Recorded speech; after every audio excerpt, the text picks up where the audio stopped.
உங்களுக்காக எடுத்துக்கொள்கிற சங்கீத புஸ்தகம் 55:18 வசனத்தை வாசிக்கலாம். திரளான கூட்டமாய் கூடி என்னோடு எதிர்த்தார்கள். அவரோ எனக்கு நேரிட்ட போரை நீக்கி என் ஆத்துமாவை சமாதானத்துடன் மீட்டு விட்டார். ஹல்லேலூயா. அன்பான தேவப்பிள்ளையே, தாவீது இந்த இடத்துல ஒரு காரியத்தை பதிவு பண்றாரு. தாவீது இந்த இடத்துல ஒரு காரியத்தை சொல்லுகிறாரு. எனக்கு விரோதமாய் அநேகர் எதிர்த்தார்கள், எனக்கு விரோதமாய் அநேகர் எழும்பினார்கள், எனக்கு விரோதமாய் அநேகர் என்னை பகைத்தார்கள், எனக்கு விரோதமாய் அநேகர் என்னை கொன்று விடலாம் என்று வகை தேடி கூட எனக்கு விரோதமாய் எழும்பினார்கள். ஆனால் கர்த்தரோ எல்லா போரையும் நீக்கி எனக்கு சமாதானத்தை கட்டளையிட்டார். ஹல்லேலூயா.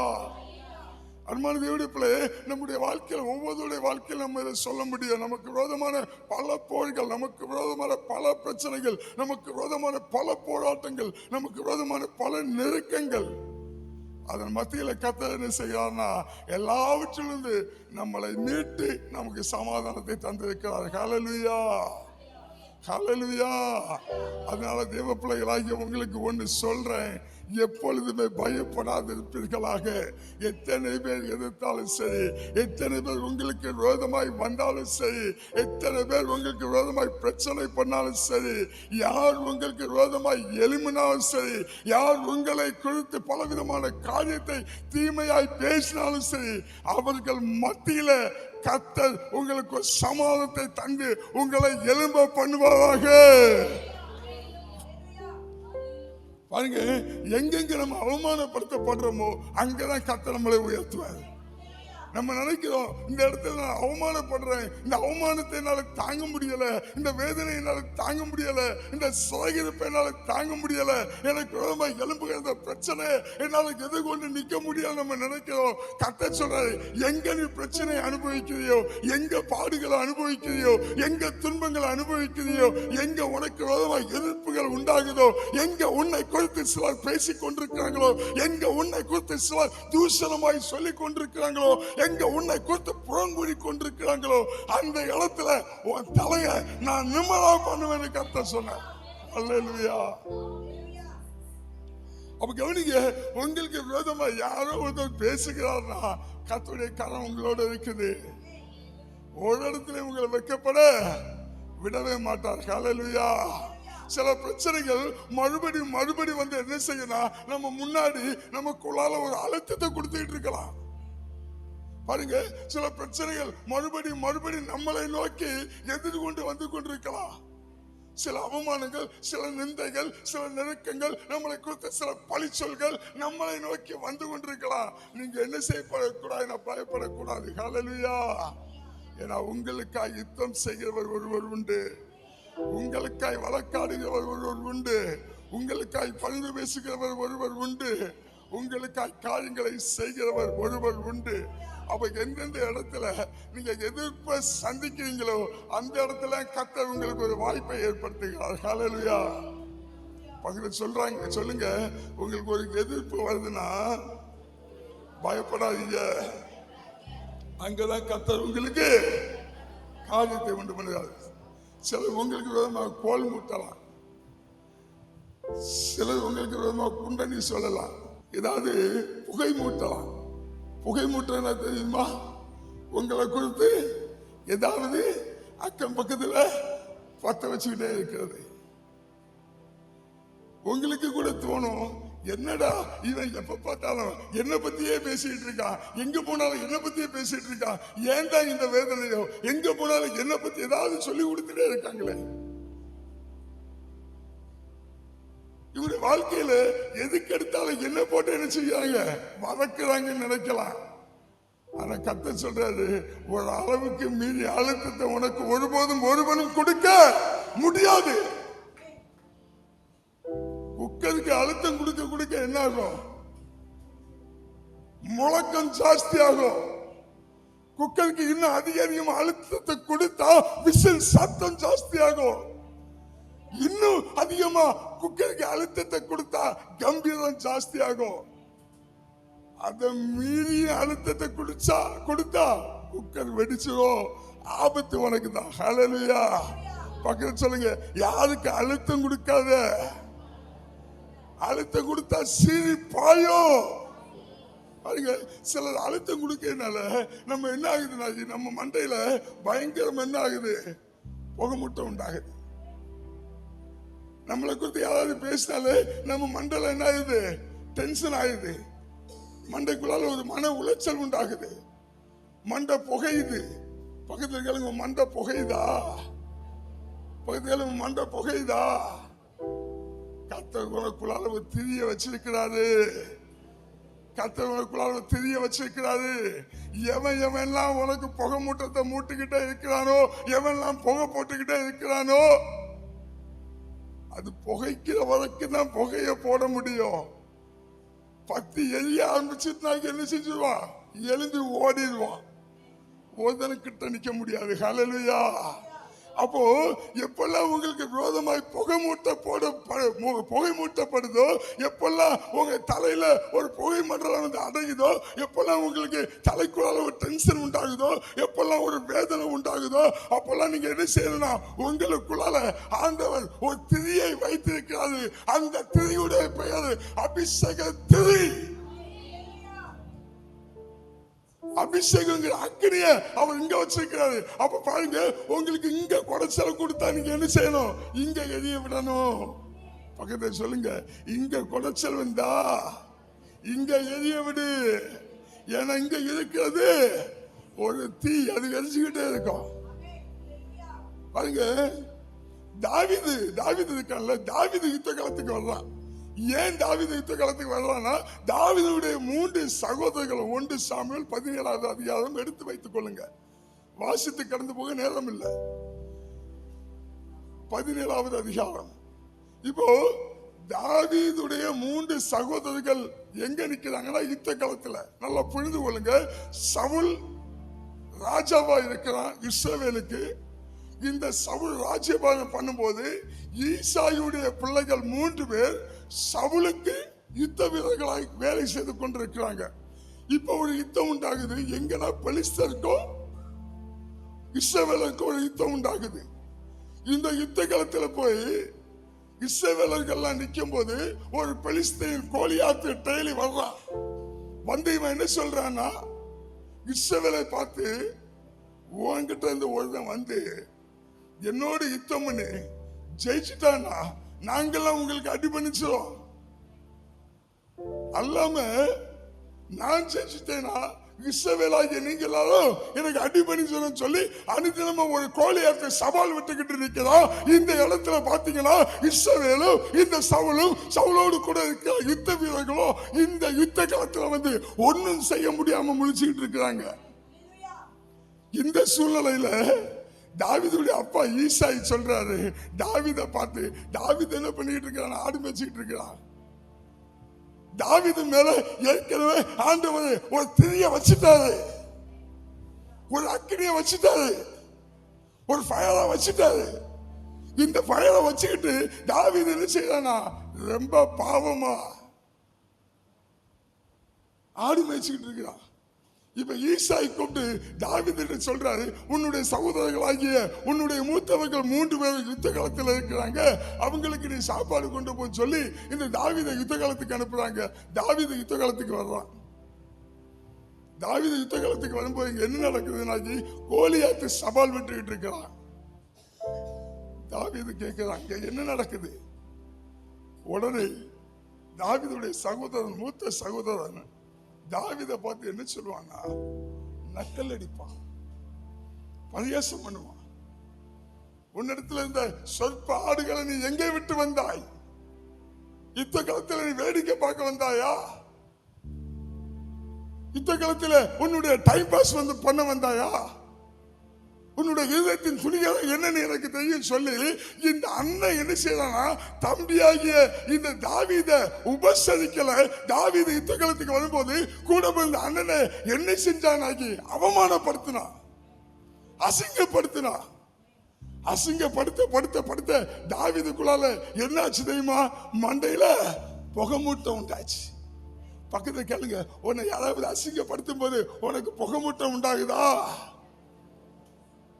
தாவீதை குறித்து அசிங்கப்படுத்த தாவீதுடைய மண்ட புகைய ஆரம்பிச்சுச்சு.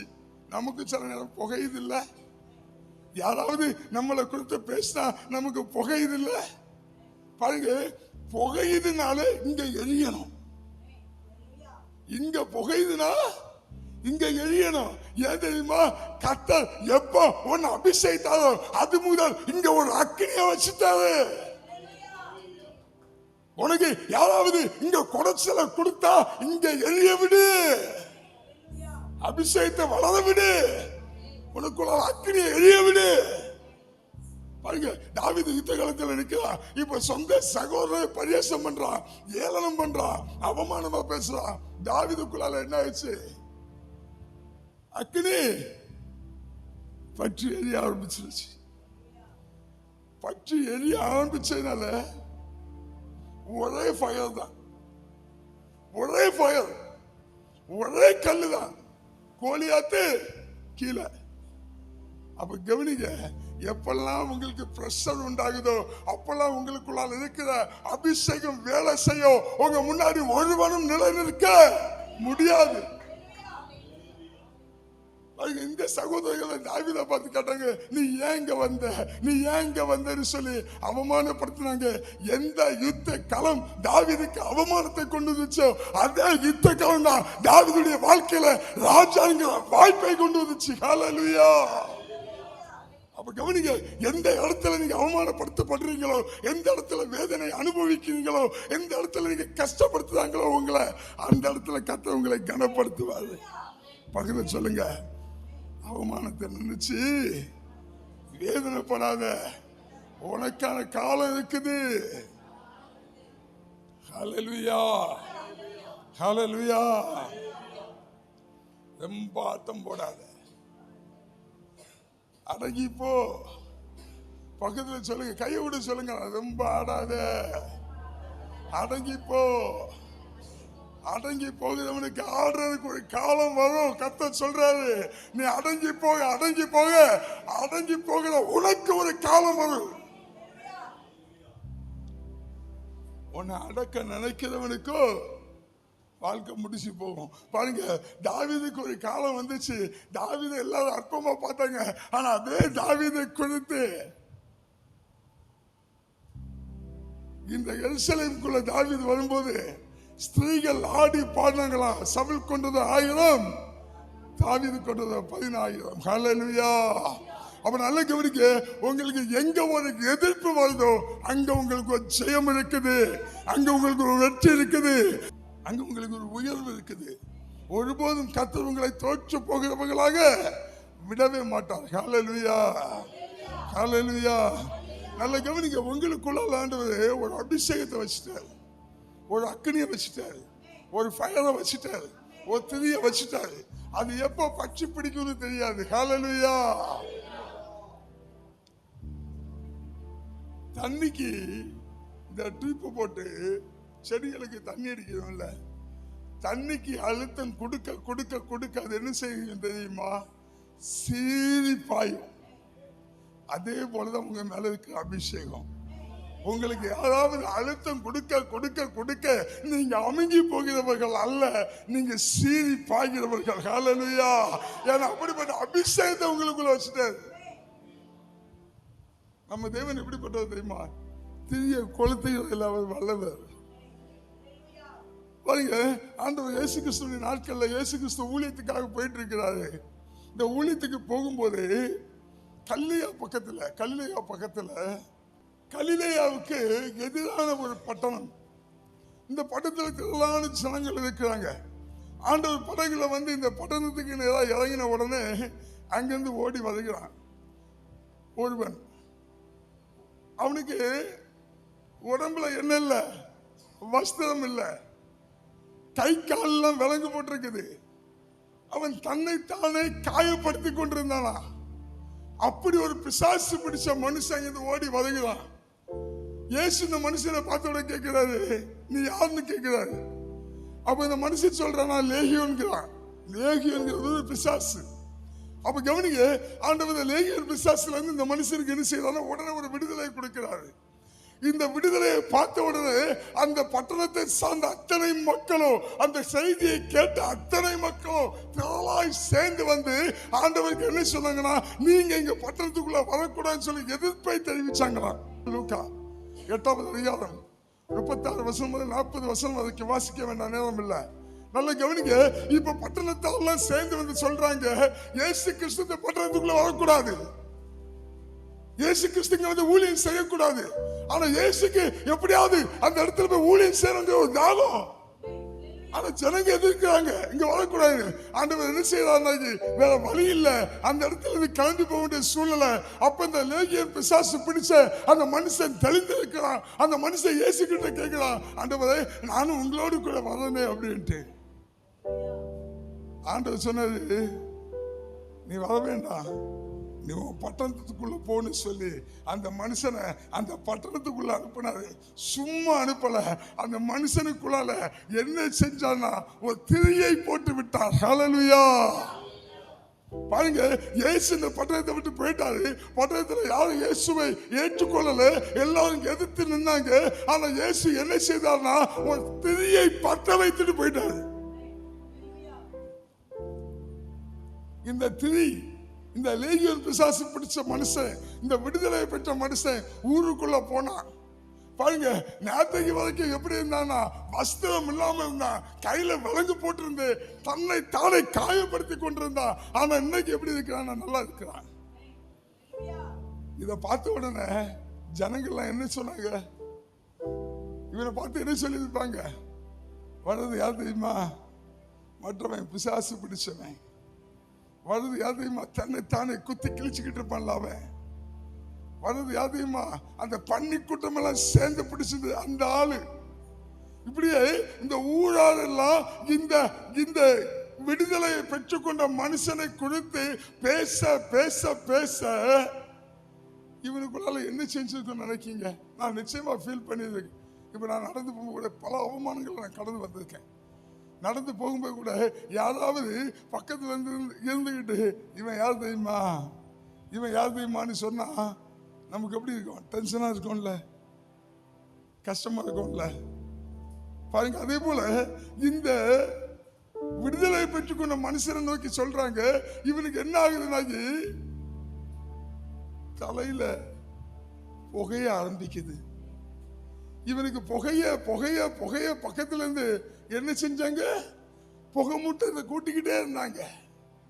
பாருங்க, இந்த புகை மூட்டம் கூடுறதுனால திடீர்னு பாத்தீங்கன்னா இவனுக்குள்ளால ஃபயர் பத்திக்குச்சு. நமக்குள்ளால ஒரு ஃபயர் இருக்குமா இருந்தா, ஆண்டவர் பத்த வச்ச அந்த திரி நமக்குள்ள இருக்குமா இருந்தா, அந்த அபிஷேகம் நமக்குள்ள இருக்குமா இருந்தா, எப்பெல்லாம் புகையுமோ அப்பெல்லாம் பத்திக்கும். பக்கத்துல சொல்லுங்க, புகையுதா, இங்க இருந்து பத்தி பிடிக்கட்டு. எவன் புகை மூட்டத்தை போடுறானோ அவன் எல்லாம் ஓடிடுவான். மறுபடியும் உங்க புகை மூட்டத்தை போட முடியாது. கவனிங்க, ஏன் உங்களுக்கு புகை மூட்டம் போடுறான்னு தெரியுமா? ஏன் தெரியுமா? உங்களை குறித்த பேசுறாங்க. ஏன் தெரியுமா? உங்களை குறித்த ஏதாவது காரியத்தை சொல்லிட்டு இருக்கிறாங்க. நல்லா புரிந்து கொள்ளுங்க, உங்களுக்குள்ளால் ஆண்டவர் பத்த வச்ச அபிஷேகத்தின் திரை உனக்குள்ளால் இருக்குது. யாராவது வந்து மறுபடியும் ஒன்று பேசுகிறானா நல்லா புரிஞ்சுக்க. நீ அழைக்கப்பட்டிருக்கிற, நீ அபிஷேகிக்கப்பட்டிருக்கிற, நீ தேவ திட்டத்துக்கு நடத்தப்பட்டு கொண்டிருக்கிற. அதனால உன்னை கொடுத்து எவனாவது ஒருத்தன் பின்னாடி என்ன செய்வான், புகையை கிளப்பிக்கிட்டே தான் இருப்பான். அப்ப புகை கிளம்புதுன்னா என்ன நினைக்கணும், என் மேல அபிஷேக திரி இருக்குது, என் மேல ஒரு அக்கினி இருக்குது, என் மேல கர்த்தருடைய ஃபயர் இருக்குது. அதனால என்ன குறித்து பேசதான் செய்வான். அப்ப கவனிங்க, யாரு என்ன பேசினாலும் நீங்க என்ன செய்யக்கூடாது, சோர்ந்து போகக்கூடாது. ஒண்ணு சொல்றேன் கேளுங்க, உங்களுக்கு விரோதமாய் எவன் எழும்பினாலும் சரி, எவன் யுத்தம் பண்ணாலும் சரி, எவன் உங்களை குறித்த என்ன பேசினாலும் சரி, பயப்படாதுங்க. உங்க முடியல ஒரு முடிய கூட என்ன செய்ய முடியாது, புடுங்க முடியாது. பக்கத்துல சொல்லுங்களேன், ஒரு முடிய கூட புடுங்க முடியாது. ஹல்லேலூயா. அப்ப கவனிங்க, உங்களுக்கு விரோதமாய் பேசுறாங்கன்னா நீங்க என்ன தெரியுமா செய்யணும்? என்ன செய்யணும்? ஜெபிக்கணும். ஒரு மூலையில போய் முடங்கி இருக்க கூடாது, ஜெபிக்கணும். நீங்க ஜெபிக்க ஜெபிக்க ஜெபிக்க ஜெபிக்க உங்களுக்குள்ள ஆண்டவர் வச்ச திரி என்ன செய்யும்? பத்தி பிடிக்க ஆரம்பிச்சு. பாருங்க, ஒரு லேகியோன் பிடிச்சு பிசாசு பிடிச்சிருந்தவன் அந்த பட்டணத்துக்குள்ளால போய் அந்த பட்டணத்துல உள்ளவங்க எல்லாம் இவனுக்கு புறமூட்டத்தை போடும்போது இவனுக்குள்ளால இயேசு பத்த வச்ச திரி பத்தி எரிய ஆரம்பிச்சிச்சு. அது பத்தி எரிய ஆரம்பிச்சதுனால இயேசு மறுபடியும் அந்த பட்டணத்துக்கு வரும்போது அந்த பட்டணத்துல உள்ளவங்க எல்லாம் சேர்ந்து வந்து இயேசுவை வரவேற்க ஆயத்தமா இருந்தாங்களா? ஹல்லேலூயா. கவனிங்க, இயேசு பட்டணத்துக்குள்ள வரக்கூடாதுன்னு சொன்னாங்க. இயேசு கடந்து போயிட்டாரு. ஆனா மறுபடியும் இயேசு கடந்து வரும்போது அத்தனை பேரும் பட்டணத்துக்கு முன்னாடி நின்று அவரை வரவேற்க ஆயத்தமா நின்னாங்கன்னா இதுக்கு காரணம் ஒன்னே ஒண்ணுதான். இயேசு கிறிஸ்து பத்த வச்ச அந்த திரி பற்றி எரிய ஆரம்பித்தது. ஹல்லேலூயா. அதே போலதான் ஆண்டவர் உங்களுக்குள்ளால ஒரு திரிய வைத்திருக்கிறார், ஒரு திரிய வச்சிருக்கிறார். யாராவது உங்களுக்கு விரோதமா பேசினா நிச்சயமாக உங்க திரி பற்றி பிடிக்கும். ஹல்லேலூயா. உங்க அபிஷேகம் பற்றி பிடிக்கும். உங்க அபிஷேகம் அனல் கொண்டு எழும்போ. உங்களுக்கு விரோதமாய் ஒரு மனுஷனை பேச முடியாது. மோசைக்குள்ளால அப்படி ஒரு திரிய, மோசைக்குள்ளால அப்படி ஒரு அபிஷேகத்தை, மோசைக்குள்ளால அப்படி ஒரு வல்லமைய, மோசைக்குள்ளால அப்படி தரிசனத்தை ஆண்டவர் வச்சிருந்ததுனால மோசையுடைய முதுகுக்கு பின்னாடி மீரியாமும் ஆரோனும் பேசினாங்க. ஆண்டவர் இறங்கி வந்து பேசினவங்களுக்கு குஷ்டத்தை வர வைத்தார்.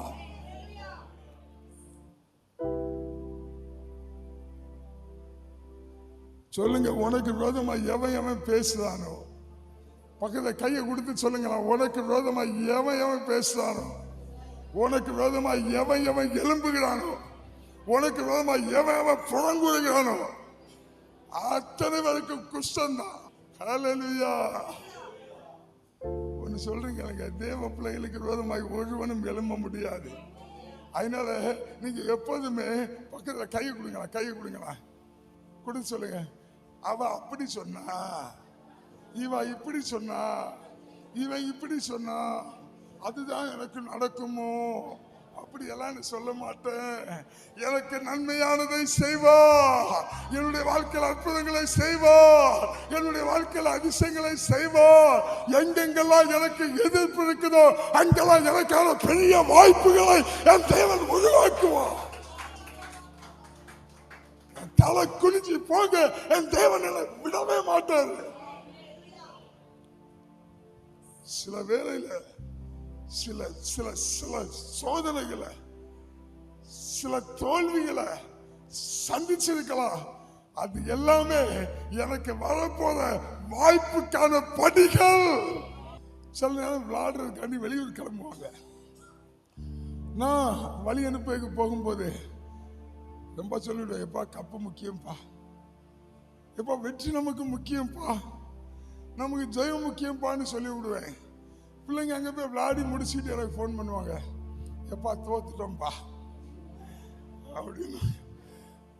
உடனே நான் சொல்லுவேன், இந்த தோல்வியில நீ வெற்றி அடைஞ்சிருந்தா எவ்வளவு சந்தோஷப்படுவியோ அதை விட அதிகமாய் இந்த தோல்விக்காக நீ சந்தோஷப்படு. ஏன்னா இதே போல பல தோல்விகளை நீ சந்திச்சாதான் வரப்போகிற அந்த பெரிய வெற்றியுடைய அருமை என்னன்னு உனக்கு தெரியும்னு சொல்லு. அதுதான் இன்னைக்கு ஆண்டவர் உங்களுக்கு சொல்றாரு. சில தோல்விகளை நீ கடந்து வரனா நீ சங்கடப்படாத, பயப்படாத, கலங்கி போய்விடாத. உனக்கு ஒரு பெரிய வெற்றியை வச்சிருக்கு. அந்த வெற்றிக்குள்ள நீ போகும்போதுதான் அந்த வெற்றியின் அருமை உனக்கு தெரியும்னு சொல்றாரு. ஹல்லேலூயா, ஹல்லேலூயா. அப்ப பாருங்க, சில இடத்துல எனக்கு விரோதமாய் சில பிரச்சனைகள் எழும்புதுன்னா நீங்க என்ன செய்யணும்னா எழும்பட்டு எழும்பட்டு எனக்கு விரோதமாய் பிரச்சனை எழும்புனாதான் எனக்கு ஒரு வெற்றி உண்டாகும். பாருங்க, மோசே பிறக்க முன்னாடியே பிரச்சனை. மோசே பிறக்க முன்னாடியே பார்வை திட்டம் போட்டுறான், ஏய் விடாத கொல்லு, பொம்பளை பிள்ளையெல்லாம் உயிரோட வை. யாத்திராகமம் 2வது அதிகாரம் எடுத்தீங்கன்னா இருக்குது, இப்ப வாசிக்க வேண்டாம். மோசே பிறக்க முன்னாடியே பார்வன் சொல்றான், பொம்பளை பிள்ளை உயிரோட வை, ஆம்பளை பிள்ளை கொல்லு அப்படின்ட்டான். இப்ப மோசே பிறந்தாச்சு. மோசே பிறந்த உடனே என்ன பண்ணாங்கன்னா 3 மாசம் மோசே ஒழித்து வைத்தாங்களாம். அதுக்கு மேல ஒழித்து வைக்க முடியல. என்ன செஞ்சாங்கன்னா ஒரு நாணல் பட்டியை எடுத்து இந்த நாணல் பட்டிக்குள்ள மோசையை வைத்து நாணல் நதியில நாணலுக்குள்ள கொண்டு வச்சாங்களாம். அது என்ன நதி வாசிக்கலாம்? நைல் நதி. வேண்டாம் பாருங்க, நாணல் பட்டியை செஞ்சு நாணல் பட்டிக்குள்ள மோசையை வச்சு அந்த நகில் நதியில நாணல் என்ன புரியுதா? இப்ப நம்ம சில குளங்கள்ல சில ஆறுகள்ல கோழை வளர்ந்து நிக்கல. கோழை இதெல்லாம் நம்ம முன்னோர்கள் காலத்துல பட்டியா செஞ்சாங்க. சிலருக்கு ஈக்காம்பட்டி தெரியும், நாள் பட்டி தெரியும், நாணல் பட்டி தெரியாது. இந்த நாணல்கள் கோழைகளை எடுத்து நாணல் பட்டி செஞ்சாங்களாம். நாணல் பெட்டியை செஞ்சு இந்த நாணல் கீழ் பூசி இந்த நாணல் பெட்டிக்குள்ளால மோசையை வச்சு இந்த நகில் நதியில நாணல் வளர்ந்திருக்குதுல்ல அதுக்குள்ள கொண்டு ஒளிச்சு வச்சாங்களாம். நல்ல கவனிங்க, நகில் நதி நீங்க நினைக்கிறதமாய் உள்ள நதி இல்ல. நகில் நதியில முழுக்க என்ன இருக்கும்னா பாம்புகளும் முதலைகளும் தான் இருக்கும். ஆனா அந்த பாம்புகள் மத்தியில அந்த முதலைகள் மத்தியில மோசை இருந்த அந்த பெட்டியின் மேல என் தேவனுடைய கரம் பாதுகாப்பாக இருந்துச்சு. அதே போல இன்னைக்கு இந்த நகில் நதியை போன்ற உலகத்துல சில முதலைகளும் சில பாம்புகளும் உனக்கு வேதமாய் வாயை பழந்துக்கிட்டு படம் எடுத்துக்கிட்டு நிக்கதான் செய்யும். பக்கத்துல சொல்லுங்க, அது படம் எடுக்கதான் செய்யும், அது வாயை பழக்கதான் செய்யும். ஆனா ஒண்ணு, கர்த்தருடைய கரம மேல இருக்குது. கர்த்தருடைய கரம மேல இருக்குது. கர்த்தருடைய கரம மேல இருக்கிறதுனால பாம்பா இருந்தாலும் சரி முதலையா இருந்தாலும் சரி உங்களை ஒன்றும் சேதப்படுத்த முடியாது. அப்ப கவனிங்க, ஆண்டவர் என்ன செய்கிறார்னா அவருடைய பலத்தை கரத்தை உங்க மேல வச்சிருக்கிறதுனால எத்தனை எதிர்ப்புகள் வந்தாலும் நீங்க ஒன்னே ஒண்ணுதான். எவன் உங்களுக்கு விரோதமா இருந்தாலும் சரி, எவன் உங்களுக்கு விரோதமா இருந்தாலும் சரி, கர்த்தர் உங்களுக்கு ஆயுத்தம் செய்வார். நீங்க கர்த்தரை நம்புங்க, காரியங்களை வாய்க்க பண்ணுவார். உங்களுக்கு ஜெயத்தை கொடுப்பார், உங்களுக்கு வெற்றியை கொடுப்பார், உங்களுக்கு மேன்மையை கொடுப்பார். என்ன சிக்கல்ல சிக்கிக்கிட்டு இருக்கீங்களோ அதுக்குள்ள சில வாய்ப்புகளை கர்த்தர் உருவாக்குவார். ஹல்லேலூயா. பாருங்க, தாவீது யுத்த காலத்துல சகோதரர்கள் பரியாசம் பண்ணும்போது இந்த சகோதரர்கள் என்ன நினைச்சிருப்பாங்க? நான் நினைக்கிறேன், வந்துட்டான் பாரு போடி பையன், இவனுக்கு என்ன தெரியும்? யுத்தத்தை பத்தி இவனுக்கு என்ன தெரியும்? ஒரு சோத்து பட்டின்னு தூக்கிட்டு வந்திருக்கான். ஆடு மேய்க்க ஆட்டுக்கு பின்னாடி போக வேண்டியவன் யுத்த காலத்துல வந்து நிற்கான். இப்படி எல்லாம் சகோதரன் பேசியிருப்பான்ல. ஏன் பேசியிருப்பான்னு நினைக்கீங்க? ஏன்னா ராஜாவுடைய யுத்த வீரர்கள் இவங்க. தாவீது யாரு? ஆடு மேய்க்கிறவன். பாருங்க, இந்த கர்வத்துல பேசுவான். ஒரு நாள் வந்துச்சு தாவீது ராஜா ஆயிட்டான். இவன் எங்கதான் இருக்கான்? இன்னும் கூச்சமா தான் இருக்கான். இப்ப அரசபைக்குள்ள ராஜா வருகிறார். தாவீது ராஜா வருகிறார் அப்படின்னா அண்ணன் தம்பி 3 பேரும் யாருக்கு? தம்பி தாவீதுக்கு. இந்த அரசவைக்குள்ளால இந்த அண்ணன் தம்பி பகுப்பெல்லாம் வேகாது. அதெல்லாம் எங்க வச்சுக்கணும்? வீட்டுல வச்சுக்கணும். இங்க ஆகாது. எந்த ஒரு மனுஷன் அதிகமாய் அவமானப்படுத்தப்படுகிறானோ அந்த மனுஷன் என் தேவன் தூக்கி தலைக்கு மேல வச்சுருவாரு. தாழ்மை உள்ளவனை கர்த்தர் நோக்கி பார்க்கிறார். அதனால ஏதாவது இடத்துல நீங்க தாழ்த்தப்படுறீங்களா? ஏதாவது இடத்துல அழுத்தப்படுறீங்களா? ஏதாவது இடத்துல உங்களை மறுபடியும் கனவினப்படுத்துறாங்களா? ஏதாவது இடத்துல நீங்க அவமானங்கள் நிந்தைகளை சுமந்துக்கிட்டு இருக்கீங்களா? தீர்க்க தரிசனமாய் சொல்றேன், அதே இடத்துல கர்த்தர் உங்களை உயர்த்துவா. அதே இடம் எங்க அவமானப்பட்டீங்களோ, யாரு முன்னாடி அவமானப்பட்டீங்களோ அவங்க முன்னாடி எல்லா நெருக்கத்துக்கும், எல்லா புறக்கணிப்புக்கும், எல்லா வேதனைக்கும், எல்லா அவமானங்களுக்கும், எல்லா நிந்தைகளுக்கும், உங்களை குறித்து பேசப்படுகிற எல்லா பொல்லாத புறங்குறுதல் வார்த்தைக்கும் கலங்காதிருப்பீர்களாக, பயப்படாதிருப்பீர்களாக. பாருங்க, ஒண்ணு தெளிவா சொல்றேன். உங்களை யாராவது மறுபடியும் வேதனை படுத்துனாங்கன்னா உங்களுக்குள்ள இருக்கிற அபிஷேகம் சும்மா விடாது.